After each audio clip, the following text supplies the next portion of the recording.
जय माता दी दोस्तों, राधे राधे। आप सभी को गोवर्धन पूजा की ढेर सारी शुभकामनाएं। गोवर्धन पूजा की शुभ मुहूर्त क्या है और ये व्रत 2024 में किस दिन रखी जाएगी?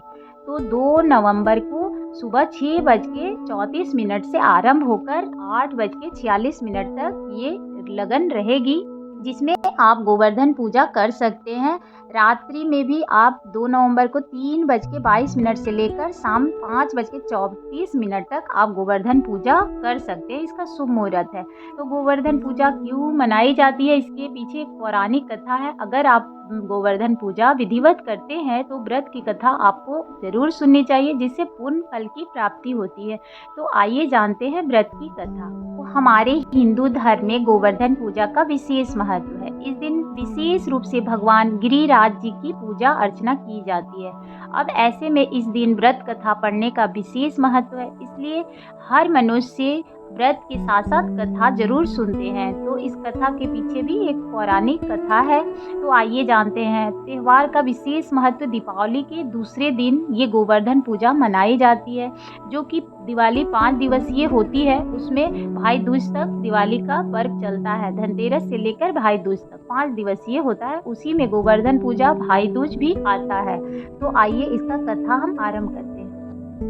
तो प्राचीन समय में दिवाली के दिन दूसरे दिन ब्रज में इंद्रदेव की पूजा अर्चना करने का विधान था। सभी इंद्रदेव की पूजा करते थे। तो कृष्ण भगवान ने देखे कि ब्रजवासियों क्या कर रहे हैं, तो उनसे कारण पूछे तो वो बोले हम इंद्रदेव की पूजा कर रहे हैं, क्योंकि इंद्रदेव की पूजा करेंगे तो अच्छी बारिश होगी, फसल अच्छी होगी। तो कृष्ण भगवान ने उन्हें कहा कि अगर कार्तिक मास में इंद्रदेव की पूजा का कोई लाभ नहीं है, इसलिए हमें गौ के वंश की उन्नति के लिए और उनकी रक्षा के लिए प्रतीक्षा लेनी चाहिए।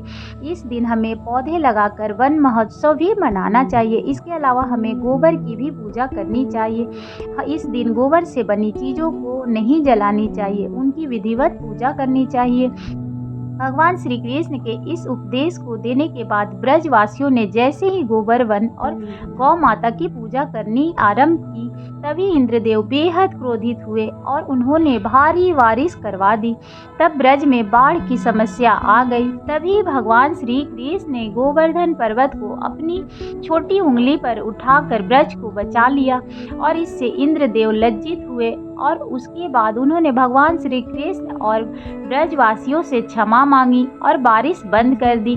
मान्यता के अनुसार ऐसा कहा जाता है कि इंद्र लगातार 7 दिनों तक वर्षा करते रहे। तब ब्रह्मा जी ने इंद्रदेव से कहा कि भगवान श्री कृष्ण श्री हरि विष्णु के अवतार हैं और उन्होंने श्री कृष्ण की पूजा की सलाह दी है।